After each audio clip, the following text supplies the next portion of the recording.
حضرت عمر رضی اللہ تعالی عنہ کے دور میں کسی شخص کو احتلام ہوا تو اس نے اپنے پورے جو ہے نا وہ کپڑے دھوئے، تو حضرت عمر نے اس کو منع کیا، فرمایا کہ اتنا کافی تھا کہ اس جگہ کو تم دھو لیتے۔ تو اس میں بھی حضرت عمر اس کو باقاعدہ دھونے کا حکم دے رہے ہیں۔ کسی بھی صحابی نے اعتراض نہیں کیا کہ یار یا امیر المومنین آپ ان کو دھونے کا حکم کیوں دے رہے ہیں، منی تو پاک ہے۔ تو منی کے جو ناپاک ہونے کے دلائل ہیں وہ بہت مضبوط ہیں۔ باقی اس کو جو کھرچنے کا حکم ہے وہ اس لیے کہ منی کے پاک جو اگر خشک ہو جائے تو وہ کھرچ کے بھی پاک ہو جاتی ہے، اس کو پھر دھونا ضروری نہیں ہوتا۔ اس کی مثال ایسے جیسے حدیث میں آتا ہے، صحابہ کرام فرماتے ہیں کہ ہمارے تلواروں میں دشمن کا خون لگا ہوتا تھا تو ہم اس کو زمین پہ اچھی طرح رگڑ کے اسی کو لٹکا کے نماز پڑھتے تھے۔ تو دیکھیں خون بھی ایسی چیز ہے کہ جو سوکھنے کے بعد اس کی ایک پاپڑی سی جم جاتی ہے، تو حالانکہ خون کو بھی ناپاک مانا جاتا ہے، جمہور علماء کے ہاں خون ناپاک چیز ہے، لیکن صحابی کیا کر رہے ہیں، اس کو رگڑ کے زمین پہ اور جو اس کو اچھی طرح رگڑ کے جب اس کا اثر زائل ہو گیا تو اسی کو لٹکا کے نماز پڑھ رہے ہیں۔ تو جیسے خون ناپاک ہونے کے باوجود رگڑنے سے پاک ہو جاتا ہے، اگر کسی ایسی چیز پہ لگا ہو جو لوہے یا ایسی سخت چیز پہ، تو ایسے ہی منی اگر کپڑوں پہ لگی ہو، خشک ہو جائے تو اس کو اچھی طرح جب فرش دیا جائے تو وہ پاک ہو جاتی ہے۔ لیکن اس سے یہ ثابت نہیں ہوتا کہ منی پہلے سے ہی پاک ہے۔ ایک اور دلیل منی کے ناپاک ہونے کی ہے کہ جو مدی ہے، ٹرانسپیرنٹ پانی جو مرد کے جسم سے نکلتا ہے، وہ اگر جسم سے نکل جائے تو غسل فرض ہو جاتا ہے، وضو فرض ہو جاتا ہے، اور منی نکل جائے تو غسل فرض ہوتا ہے۔ اب یہ کیسی بات ہے کہ مدی کے نکلنے سے جس سے وضو فرض ہو رہا ہے وہ تو ناپاک ہے، اور منی نکلنے سے جب غسل فرض ہو رہا ہے بڑی والی طہارت، اس کو ہم پاک قرار دیں۔ اس لیے امام ابو حنیفہ رحمہ اللہ تعالیٰ کا مذہب منی کے بارے میں کہ یہ نجاست غلیظہ ہے، اور امام مالک کا بھی یہی مذہب ہے۔ یہ مذہب بہت دلائل کے لحاظ سے قوی ہے، تو اس لیے عورت کے منہ میں ڈسچارج ہونا یہ بالکل حرام ہے، ناجائز ہے، گندگی ہے، اسلام میں اس کی قطعاً اجازت نہیں ہے۔ اور اگر ان ائمہ کا مذہب لیا جائے جو منی کو پاک سمجھتے ہیں، اس لیے میں یہ عرض کر رہا ہوں کہ بعض حضرات نے اس پہ فتویٰ دیا ہے کہ یہ چونکہ پاک ہے لہذا اگر یعنی کوئی شخص منہ میں بھی ڈسچارج ہو جائے تو یہ بھی جائز ہے۔ یہ 100% غلط فتویٰ ہے، اس لیے کہ جو حضرات اس کو پاک کہتے ہیں وہ بھی اس کو خبائث میں داخل کرتے ہیں، حرام چیزوں میں داخل کرتے ہیں۔ اس کا کھانا یا اس کا منہ میں ڈالنا وہ بھی جائز نہیں کہتے، تو اس لحاظ سے بھی یہ ناجائز ہے اور بہت ساری بیماریوں کا ذریعہ بھی ہے۔ دوسرا مسئلہ یہ ہے کہ اگر کوئی ڈسچارج نہیں ہوتا اورل سیکس کے ذریعے تو اس کا شرعی حکم کیا ہے؟ تو اس کا حکم یہ ہے کہ یہ انتہائی سخت درجے کا مکروہ ہے، ناپسندیدہ عمل ہے، اور اس کے سخت درجے کے مکروہ اور حرام نہیں ہے لیکن بہت زیادہ ناپسندیدہ اور شریعت کے مزاج کے بالکل خلاف ہے، اور اسلامی کلچر میں اس کا کوئی تصور نہیں تھا۔ یہی وجہ ہے کہ فقہائے کرام کے ہاں اس چیز کا تذکرہ بہت ہی محدود پیمانے پر ملتا ہے۔ یہ اس کی علامت ہے کہ مسلمان معاشرہ اس چیز سے بالکل بھی واقف نہیں تھا کہ یہ کیا ہوتا ہے۔ تو یہ چیز غیروں سے آئی ہے، غیر مسلموں سے ہمارے معاشرے میں جو ان کی موویز دیکھ دیکھ کے، فوش فلمیں دیکھ دیکھ کے نوجوانوں میں اس چیز نے سرایت کیا، ورنہ یہ انسان طبی طور پر اس عمل سے بہت زیادہ نفرت کرتا ہے۔ کوئی بھی شریف الطبع آدمی ذہنی طور پر اس کے لیے تیار نہیں ہوگا۔ تو میں پھر بھی یہ کہہ رہا ہوں کہ بہرحال علماء اس کو ناجائز اور حرام نہیں سمجھتے، اس لیے کہ میاں بیوی ایک دوسرے سے جس طرح سے چاہیں استمتاع کر سکتے ہیں، لیکن سخت ناپسندیدہ بہرحال ہے اور مکروہ چیز ہے، اور اس قابل نہیں ہے کہ اس کی حوصلہ افزائی کی جائے۔ یہ اس کے بارے میں ہے کہ جب یعنی جو ہے وہ ادخال کیا جائے اس فم کے اندر، اس جو ہے مرد اس میں باقاعدہ جو ہے وہ تلذذ حاصل کرے۔ اگر ایسا نہ ہو بلکہ باہر سے استمتاع کیا جائے، جیسے بعض جگہ ایسا ہوتا ہے کہ کیا نام ہے، عورت کو اس چیز سے گھن آتی ہے کہ وہ اپنے منہ میں اس گندگی کو لے کر جائے، تو پھر بعض شوہر زوجہ کو مجبور کرتے ہیں کسنگ وغیرہ پر، تو یہ کم درجے کی کراہت ہے، یعنی یہ بھی ناپسندیدہ تو ہے مگر یہ اس درجے کا مکروہ، اس درجے کا ناپسندیدہ نہیں ہے۔ دوسری بات یہ کہ یہ جو میں نے پوری ڈیٹیل بیان کی ہے، یہ اس صورت میں ہے اس کے مکروہ اور ناپسندیدہ ہونا کہ عورت اس کے لیے ذہنی طور پر آمادہ ہو۔ یہ بات خوب یاد رکھیں، اگر عورت کو اس عمل سے گھن آتی ہے تو پھر مرد بیوی کو اس کام پر مجبور ہرگز نہیں کر سکتا، کیونکہ یہ نکاح کے جو ایگریمنٹ ہے، مقتضیات ہیں، اس کے خلاف ہے، یعنی یہ اس میں داخل نہیں ہے۔ عورت اپنے آپ کو ہم بستری سے تو نہیں روک سکتی، مرد جب چاہے گا بیوی سے ہم بستری کر سکتا ہے، عورت کو اجازت نہیں ہے، لیکن خاص اس عمل سے عورت مرد کو روک سکتی ہے اگر وہ ذہنی طور پر اس کے لیے آمادہ نہیں ہے۔ یہ تو میں نے اورل سیکس سے متعلق کچھ فقہی احکام بیان کیے ہیں۔ دوسری بات یہ، اس کا بھی مسائل پوچھے جاتے ہیں کہ بعض مرد اپنی زوجہ کو مجبور کرتے ہیں غیر فطری طریقے سے ہم بستری کرنے پر، پچھلے راستے پر ہم بستری کرنے پر، تو یہ بات یاد رکھیں کہ ایسی صورت میں عورت پر اصل حکم یہی ہے کہ وہ ایسے مرد سے طلاق لے لے اور اس کو اپنے قریب نہ آنے دے، کیونکہ اس میں نقصان یہ ہوتا ہے کہ اگر عورت اس کام کی مرد کو اجازت دے دے تو کچھ وقت کے بعد اس کی اپنی نیچر تبدیل ہو جاتی ہے، اپنی فطرت بدل جاتی ہے اور اسے اسی اس غیر فطری کام میں لذت آنا شروع ہو جاتی ہے. تو اپنے آپ کو گندگی سے بچانا یہ بہت ضروری ہے. اور اگر وہ یہ سمجھتی ہے کہ طلاق کے بعد اس کے دوبارہ نکاح نہیں ہوگا، اس کی زندگی تباہ نہیں ہوگی، تو پھر سخت مجبوری میں اگر مرد اس کو دھمکیاں دیتا ہے مارنے کی یا طلاق کی، تو ایسی مجبوری میں پھر اللہ کی رحمت سے امید ہے کہ گناہ صرف مرد کے کندھوں پر ہوگا. ایک اور علمی نقطے کی بات ہمیں یہ پتہ چلتی ہے اس آیت میں کہ نساؤکم حرث لکم، اللہ تعالیٰ نے نکاح کا بنیادی مقصد حرث بتایا ہے، یعنی نسل بڑھانا. یہ جو فیملی پلاننگ والے آج جس دعوت کو لے کے چل رہے ہیں کہ بچے دو ہی اچھے، یہ جو پوری دنیا میں ایک تحریک چل رہی ہے، یہ قرآن و سنت کے 100% خلاف ہے. قرآن کے واضح نصوص اور احادیث تو اس بارے میں بہت ہی تفصیل سے ہیں.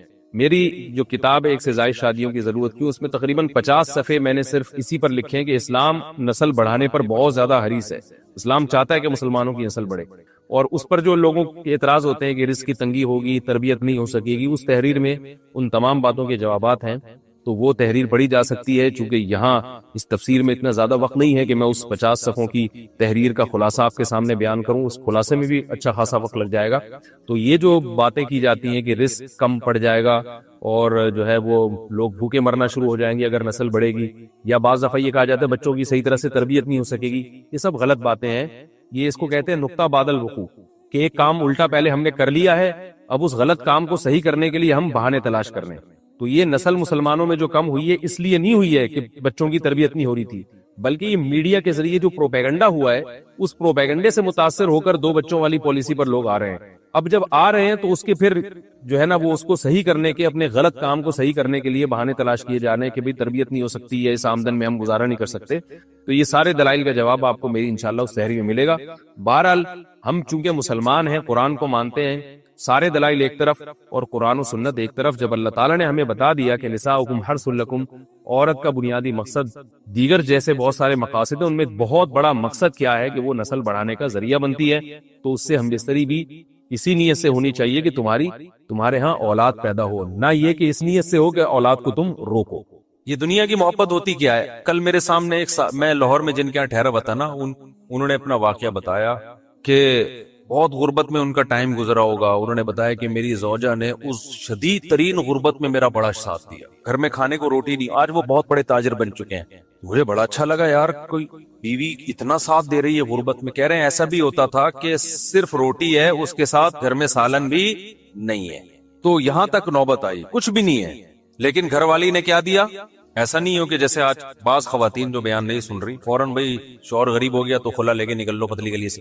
اسی میں بچے بھی دھڑا دھڑ پیدا ہو رہے ہیں، اسی غربت میں بچے بھی کیا ہو رہے ہیں. اللہ پہ توکل بھی ہے نا، حالانکہ وہ کوئی زیادہ کوئی مولانا بھی نہیں ہے، کوئی ایسا بھی نہیں کوئی بہت زیادہ دیندار سمجھے جاتے ہوں. ایسی نارمل ایک تاجر ہے، بزنس مین ہے، اولاد بھی نہیں روکی، گھر میں کھانے کو روٹی نہیں ہے، بچے بھی پیدا ہو رہے ہیں. کہ کھلانے والا کون ہے؟ اللہ. دیکھو قیامت کے دن پتا چلے گا اللہ کی نظر میں کون اچھا تھا کون برا تھا. گیٹ اپ تو بھائی سارے بڑے اچھے بنا کے گھوم رہے ہوتے ہیں، حاجی پاجی تو سارے بن جاتے ہیں. حضرت حکیم الامہ مولانا شرف علی تھانوی رحمہ اللہ تعالی فرمایا کرتے تھے کہ اسلاف میں نا، جو اسلاف تھے ہمارے تابعین، صحابہ، تبع تابعین، ان کے ہاں ظاہری عمل سے زیادہ دل کے عمل کی ویلیو تھی کہ اندر سے بندہ کیسا ہے، اندر سے ٹھیک ہے یا نہیں ہے. اور ہم لوگ جو فوکس کرتے ہیں وہ ظاہر کو زیادہ فوکس کرتے ہیں، اندر کو فوکس نہیں کرتے. ہر چیز میں ایسا ہی ہو رہا ہے. جب ہم مانتے ہیں کہ خدا ہے، رزق اس کے ہاتھ میں ہے، اور وہ منع کر رہے ہیں نسل روکنے سے کہ غربت کے خوف سے نسل مت روکو، تو مان لو یار وہ وہی کھلاتا ہے. اوپر سے بولنے والے آپ کو مارکیٹ میں بہت ملیں گے، لیکن یہ اوپر سے ہی ہے، یہ جملہ نیچے نہیں اترتا. اور اس کے پھر صرف اولاد کے روکنے پہ اثرات نہیں آتے، باقی زندگی میں بھی اس کے اثرات آتے ہیں. اولاد کا روکنا تو ایک اس کا اثر ہے جو ظاہر ہو رہا ہے، باقی جگہوں پہ بھی کنجوسی نظر آئے گی، اللہ پہ توکل نظر نہیں آئے گا. کیونکہ جب توکل نہیں ہے تو پھر کہیں بھی نہیں ہوتا ہے تو سب جگہ ہوتا ہے. سمجھتا نہیں ہے نا بات کو. تو انہوں نے مجھے بتایا کہ میرے ایسے حالات تھے اور اس طرح بچے بھی پیدا ہو رہے ہیں اور بیوی بھی نہ نسل روک رہی ہے اور ساتھ دے رہی ہے. اور اس غربت میں کہتے ہیں جب پیسہ آنا شروع ہوا، بہت محنت کی انہوں نے، تو بیوی کیا کہہ رہی ہے، آپ کے بھائی غریب ہیں، آپ ان کو سپورٹ کریں. میں نے کہا یار ایسی خاندانی بھابی یار خاندانی عورتیں مارکیٹ میں مرد نہیں ہیں، عورتیں کہیں ہماری برائی کر رہے ہیں، مرد کون سا ایسا خاندانی ہے؟ مثال دے رہا ہوں میں، ان کی تو بیگم ایسی خاندانی تھی نا. کہہ رہے ذرا سے پیسے آنا شروع ہوئے تو میرے بھائی سارے غریب تھے، تو میری گھر والی نے کہا کہ آپ کیا کریں، ان کو سپورٹ کریں. کہہ رہے میں نے ان کو سپورٹ کرنا شروع کیا، سب کو کاروبار میں لگایا، زمینیں لے کے دی. آج اللہ نے اچھا بچے بھی سارے، اب جب پیسہ آیا تو جیسے جیسے بچے بڑے ہوتے گئے سارے بڑی بڑی یونیورسٹیوں میں ہی پڑھ رہے ہیں. کل رات میں ان کے بچوں کے ساتھ ہی بیٹھا ہوا تھا، ہم 3 3:30 بجے جا کے، بلکہ میرا فجر کی اذان ہو گئی تھی، بیٹھا ہوا تھا. مجھے ایسا اچھا لگ رہا تھا ان کے ساتھ. وہ بچوں کی باتیں بھی بڑی ٹائٹ، بڑی بڑی یونیورسٹی میں پڑھ رہے ہیں اور مسائل کیا پوچھ رہے ہیں؟ سارے دین کے مسائل، کہ اپنے دین کی ہم یونیورسٹی میں حفاظت کیسے کریں، لڑکیوں سے میل جول سے کیسے بچیں ہم. تو میں نے کہا یار ایجوکیشن میں بھی آگے ہیں، اخلاقیات میں بھی تربیت بھی ہو گئی، پیڑ بھی بھر گیا، اور قد بھی سے لمبے لمبے تڑنگے سے نا ایسے لمبے. تو میں اصل میں تو بچوں کے لیے نہیں بتا رہا تھا، اصل میں تو یہ کہ میں نے کہا یار اب دیکھو یہ خاتون ہے، شوہر سے کیسی وفا کر رہی ہے. گزارا کیا غربت میں، اس کے بعد جب پیسہ آنا شروع ہوا تو اس نے کہا بھئی جو میرے مقدر کا ہے وہ تو اللہ مجھے کھلا رہا ہے.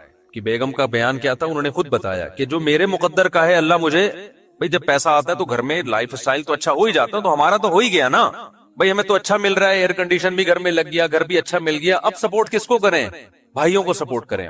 تو یہ کیا ہے؟ دل کیا ہے؟ دل میں حب دنیا بولو نا نہیں ہے، دل میں دنیا کی محبت نہیں ہے.